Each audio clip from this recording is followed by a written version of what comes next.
Hello, world, and what a world. California is burning, and Joe fell asleep at President Carter's funeral.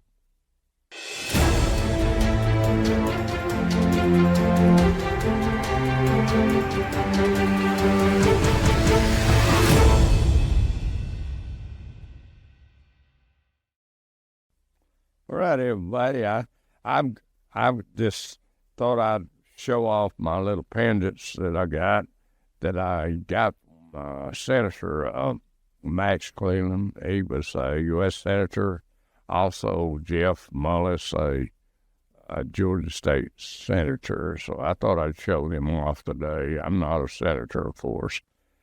But we want to get into poor old Joe. He was sitting there. I noticed on one of my shots, he is sitting there asleep. But first, I want to introduce you to Jeff, my engineer, and Joshua, my new production guy. Hey, this is Jeff. We're going to be helping out today, sharing what we know about the fires and Joe Biden. How's it going, everybody? My name is Joshua, and I am the new production guy. I am looking forward to getting started. Okay, so we were a team today, and so we're going to work together. Let's start out with Joe sitting at the funeral. And, of course, older you get, the sleepier you get, I think. Seems to me like I read somewhere if you want to sleep all the time, you're fixing to die. So I hope not. But, you know, that's what they say. But as far as poor old Joe, he's always falling asleep. I don't understand how he can still be in control of the country. But he is. And, of course, he's giving away everything he can to make it harder on Donald Trump. But let's talk about the fires more.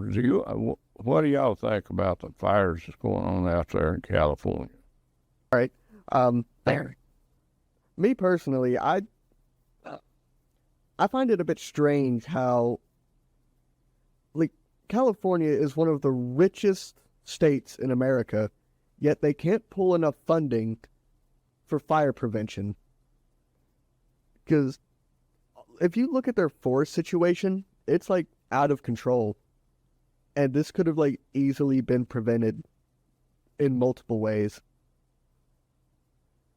That's my take on it. They don't practice good forestry. They've taken all their money, invested it into the homeless people and to the people crossing the border, and a lot of issues there. 1979, the people voted to have more reservoirs built, and they were never built. They took that money and putting it into cleaning up a poop off the San Francisco, I guess. Because the fires are really putting a massive strain on the region's water supply. Fire crews reported that some residential hydrants, particularly there in the Palisades area, ran dry this morning. So many questioning why and how that happened. Investigative correspondent Rich McHugh is covering that part of the story. Rich, what is the latest? Hi, Nicole. So that is in fact true. Firefighters were complaining last night that some of the hydrants in the Pacific Palisades region were running out of water, no water. And in fact, it turns out that it's true. City officials explaining what happened in a press conference, they say the demand on their water supplies was unprecedented, which is hard to comprehend, really, given that all the warnings that they had in advance of this. But here is the Department of Water and Power Chief Executive addressing reporters just a short time ago. Take a listen. We have 3 large water tanks, about 1 million gallons each. We ran out of water in the first tank at about 4:45 p.m. yesterday. We ran out of water in the second tank about 8:30 p.m. and the third tank about 3 a.m. this morning. Right. So there you have it, out of water. I spoke with Palisades resident Rachel Darvish, who was forced to evacuate her home with her young child. She says most of the homes in her neighborhood gone, but she does not know about her own yet. She's in a hotel, and despite that, she says she's upset about the lack of water in the hydrants to fight these fires, says it's a management disaster. And as soon as I walked out of my house to go take a look and to verify whether this was actually something to be concerned about, the fire was there.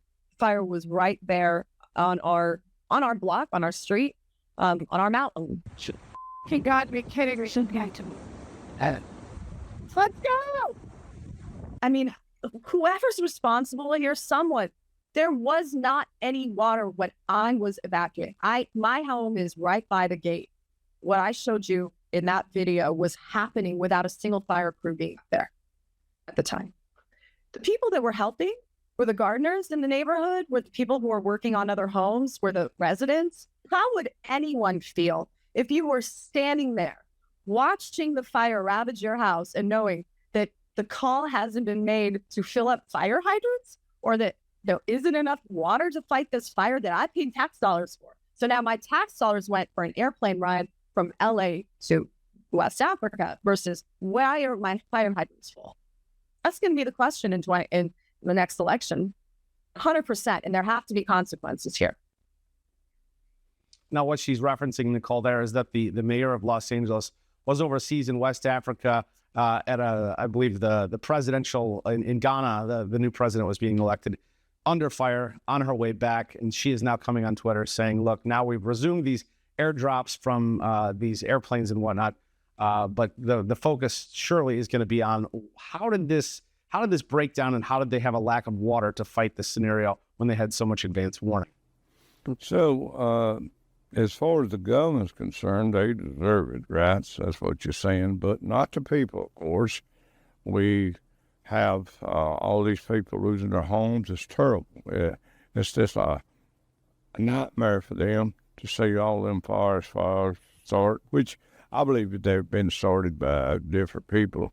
I don't think that all them fires got started by nature. I believe it was human motivated, people putting a little fire here and there, starting these big fires. And of course, and the wind blowing 80, 90, 100 miles an hour. Can you imagine how bad them firemen are out there? How that it's really a toll and a real hardship for them to be fighting these fires. And fire's something you can't control if you don't have enough water.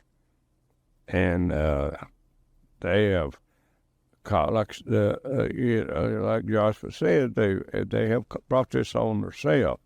And I think for the movie stars out there in Hollywood, they'd realize that the Democratic Party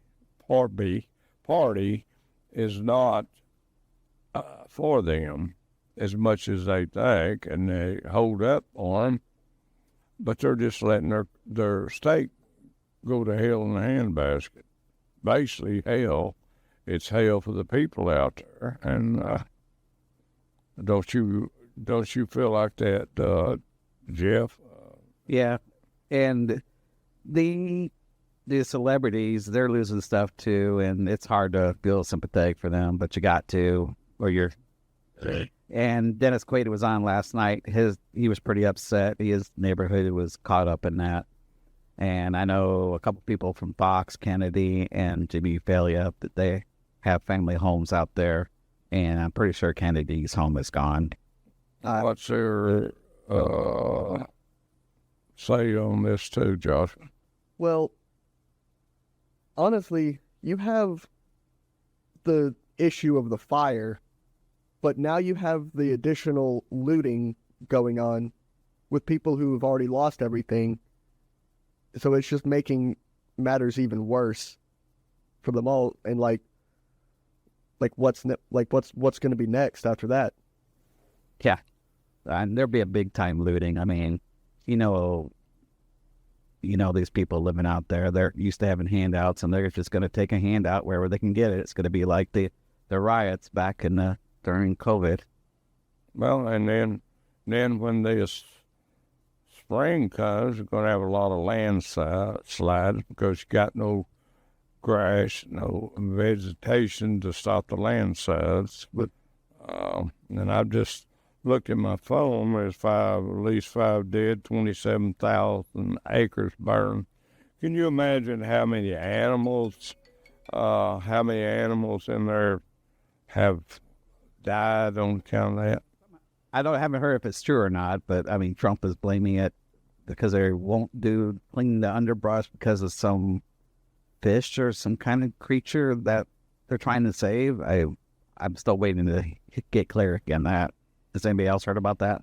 Well, even though they don't have enough. I mean, they have these fires all the time. They're not prepared for it ever, never. I mean, it's happened over and over, and they never prepare for it. They know it's coming, but yet they don't. Now, you take an earthquake, you can't do nothing about that. But you can do something about this fire raging, taking people's lives, destroying property. I mean, these fires are destroying businesses too. A lot of businesses. Maybe with Trump getting in office, he'll actually be able to use his knowledge of money to fix some of these issues about the fires. And not likely in California. I mean, Gavin, all he's doing is angling for 2028. I mean, he's going to be the candidate, and he's got to do everything he can to make Trump look bad on this in any way he can. I don't think we need another. I don't think we need another one of those Bidens. I mean, to me, he's kind of like another Biden would be in there, or Kamala Harris, or the administration we have in there now. Which, thank God, we're getting rid of that. Well, at least he's got a brain and he can talk. Yeah. Won't fall asleep every 5 seconds. Who said he had one? Gavin? He's slick. He's slick. He's a slickster. He's hard not to like, but he's full of it. I think he thinks he's pretty, don't you? Oh, yeah. Nice looking guy, but ain't got a brain in his head to run a state. Is that what it is? Yep. What do you think about that, Joshua? You think he's pretty? Hillbilly, pretty. Yeah, pretty. Me personally, I don't swing that way, but one could say. He's collecting money for the homeless. Well, actually, he's not doing nothing for the homeless, Jeff. He's doing more for the invaders, the immigrants, more than he is for the homeless. Because we know that there's tons of homeless out there all over the streets. He's even helping them get dope and stuff like that. Speaking of the homeless, I've run across some information about that. There are more vacant homes in America than there are homeless people. The bad thing is you put the homeless people in homes, and I've seen it happen where they don't take care of it. They just hash it and make it because that's their lifestyle. And unfortunately, a lot of them are that way. Yeah. I used to go to homeless camps and help feed them. And a lot of them are there by choice. And a lot of them like living like that, unfortunately. But, I mean, it's not all of them. You meet some that we helped go for job interviews and get cleaned up, make sure they got a phone and everything. But that was smaller portions. I'm sorry I had to send a text to a warehouse. But I understand that, I understand that there's so many homeless out there, tents on the streets, and, look at Oregon's up there too, and all that cold weather. It's bad for all this cold weather for the people out there. And, California be burning up like that and all this stuff happening to them. Somebody's trying to tell them something, I think, but I don't know whether they're listening or not. I figured they'd had a giant earthquake by now. I hope not, but... There's a lot of speculation that there's going to be an earthquake that'll just take out the state and plunge it to the water. Yeah. I guess I shouldn't comment on my thoughts on that. Go ahead. I mean, as bad as they are for the country, I just assume it be gone. But then you think, oh, how do we get our shipping and everything? And all the sensible things, but emotionally. Well, if taxes would take care of that, fires and stuff like that, then what would they do if they had the taxes to take care of that? What would they do with it? Nothing, give it away. Pocket it. Yeah, they put it in their pocket too.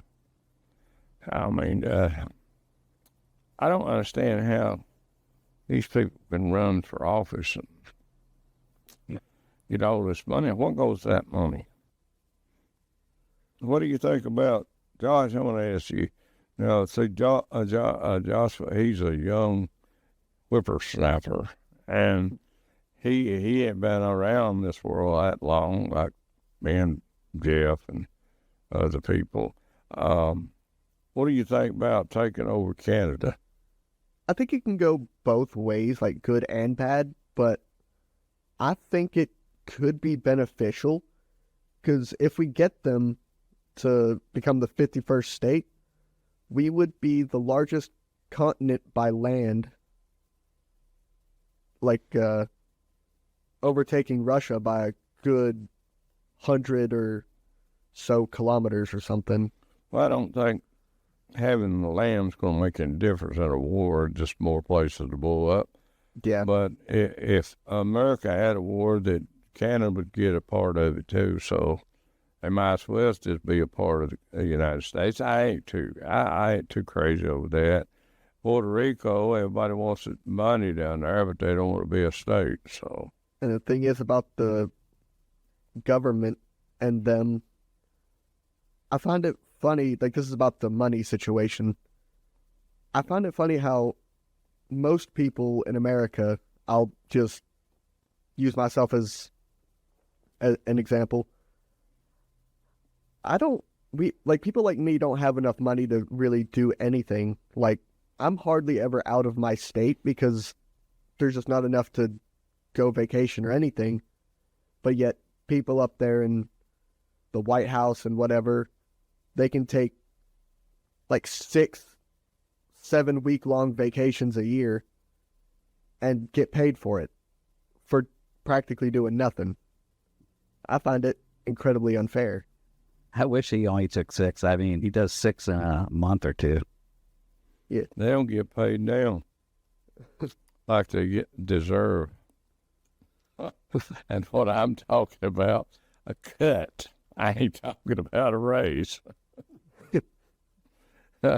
What they do now, it ain't no different when they're on vacation. So you ask me that them heads up there, they got no brains in it, a lot of them, and they just on vacation 24 hours a day, 7 days a week, 365 days a year. And Joe Biden, prime example, taking a vacation right in the White House, falling asleep. Well, you take poor Joe, he's on vacation at a funeral. He went to sleep. And I understand that. Like I said, I'm old. And I don't want to get to that point. I never could go to sleep sitting in a chair or, I don't know what'll happen. I have to be stretched out in the bed. I can't go to sleep. I take trips on a plane, first class and all that. I can't sleep.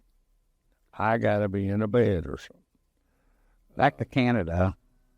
Has anybody else, my wife or my family has heard something, but I haven't been able to find any truth to it. I think they saw some fake news that Trump said he was going to take Canada by force if he needed to. Now, I know you said that about Panama, but not Canada. And I think someone spliced together some AI or something to make him say it about Canada. No, I ain't heard about that. I heard about that. It's a possibility he might try to do Iceland that way. Yes. But I was looking around last night, and I couldn't find, NBC didn't have that, CNN didn't have it. So okay, that must not be real, but they would be all over that. Yeah, I was talking about it to a friend of mine. He said, Canada and Iceland and all that, they don't want that. to get involved with our government. They all think we're crazy all the time, fussing and arguing. Why would they want to become a state? Or why would Iceland or New Zealand or any nation want to be a part of the United States? What they've seen in the last 4 or 5 years, well, 8 years, I mean, it's been chaos in this country ever since Donald Trump got in office, and then before when Obama got in there. So, and you know, that's another thing that makes me sick when people say, "Oh, you're all Americans are racist." Well, how in the world did Obama get elected twice if we're all racist? If we're so racist, how come we allow people from other countries to just come and visit us? When, if you go to a place like Japan, you can't even get a job there because you're not Japanese. Now, that's racist. But I have to say this. My son-in-law was Puerto Rican. He had a job in Japan. They used to fly him over there. But he did have, he quit because he didn't want to be away from his family. I don't think he cares so much about work. So as a circle back around to our original topic here, because we're running a little short on time. Yeah, I have some clips from I've put together about the fire. Yeah. House fires that we've been watching. 3 smaller fires also burning. That's the Lydia fire. That one scorched about 100 acres along Soledad Canyon Road near Acton. The Woodley fire in the Sepulveda Basin wildlife area, and the Olivas fire in south of Ventura near the Olivas Links golf course. It is clear if you look behind the house. There goes the front of the facade, the front of the house, a complete collapse now. And now that's going to send embers flying straight up that hill. That is going to send a whole flurry of embers straight up that hill. Breaking tonight, the Southern California firestorm showing no signs of letting up. Multiple new fires breaking out tonight as resources are already stretched thin. It's scary running around the homes, just banging on people's doors in the middle of the night, just saying, hey, leave the homes. They were packing up, just putting all their valuables in and taking off. Last night I was up till about 3. It's absolutely scary. Steve's pet store, it's gone. Foxes, gone. We've seen a lot of businesses on fire. I've been in LA since 2010. I've never seen a fire like this or horrifying. This area is a total loss. There's no water north of Woodbury. The fire has grown. Be prepared, have your go bag, and immediately evacuate. Palisades in Southern California as multiple wildfires burn at this hour, out of control across Los Angeles. A severe drought and fierce Santa Ana winds, some gusting to 90 to 100 miles per hour, have made for a deadly and horrific combination here, turning parts of Los Angeles County into a hellscape in just 24 hours. We're in what's called Palisades Village, a town center here where there's normally shopping, places to eat. Tonight, though, you can see fire trucks still going by, and behind me here, the entire community nearly wiped out. You can see the flames still burning right behind me. Razed to the ground. We're doing the very best we can, but no, we don't have been burned so far. Reporter in Altadena. Our LA affiliate, KABC, capturing the devastation, some of the first images from above. It is almost emotional in nature when you take in just how vast of an area has burned and the number of homes that have been burned so far. At least 5 dead. Tens of thousands under evacuation orders. More than 1,000 homes and businesses razed to the ground. We're doing the very best we can, but no, we don't have enough fire personnel in LA County between all of the departments to handle this. Across Los Angeles, multiple fires tearing through tens of thousands of acres over the past 2 days. There's the water drop. They're starting. And tonight, the Sunset Fire encroaching on the Hollywood Hills, the Hollywood Bowl, and the Dolby Theater, where the Oscars are held. Launching a fresh round of evacuations. It's been there for 21 years, but yeah, it's time to get out, I think. The Palisades Fire raging over 15,000 acres, the equivalent of more than 11,000 football fields. The Pacific Coast Highway from Pacific Palisades to Malibu looks like a war zone. Look at this. Everything is on fire. Everything is on fire. I don't know what to do here. All of PCH is on fire right now, and it's like driving through hell itself down here. Literally through hell. This is madness down here. These homes are on fire, and you can feel the heat from the flames even from inside your car. Some residents surveying the damage in their neighborhood today. Street after street of homes simply gone. Chimneys, the only thing left standing. Last night, cars gridlocked on streets as residents desperately tried to escape. Howard. Flights impacted at the Burbank airport. Some incoming flights diverted to LAX.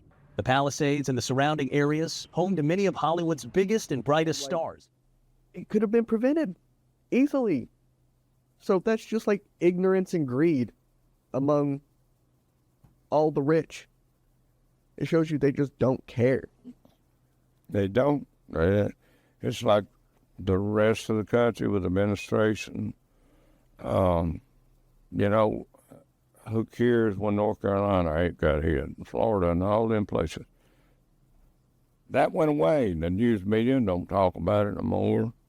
Hardly ever, maybe Fox or every once in a while. Of course, I don't watch all NBC, CBS, and all the rest of them all at the same time, so I can't say that they hadn't been doing anything about it, but I really feel what time I have watched the news, I hadn't seen them heard or seen talk about Carolinas and see what, looking at what's going on there and letting the public know.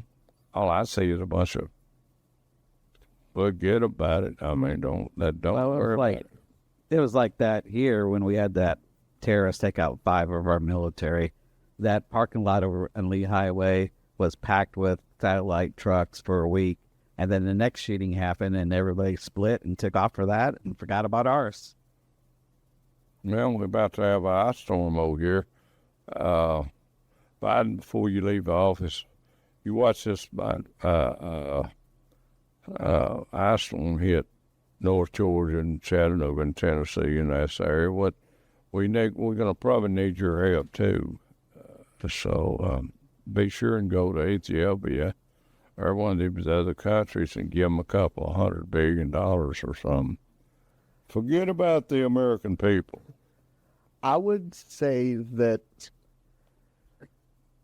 with everything that's pretty much happened, I think America can attempt to learn from all of their mistakes. The government needs to try to do better with their people.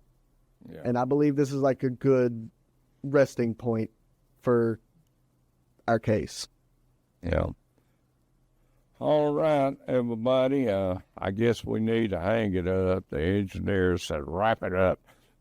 So we got to back off and say, everybody, got to say this. If you got some animals, get them in the house, put them in a warm place, and if you lose your power, let them lay up beside you. They'll warm you up if you'll let them. So don't forget, bring your cats in, your dogs in, and it don't matter about them fighting one another. I mean, what the crap, at least they'll be warm. Have a heart for your animals out there. Remember that.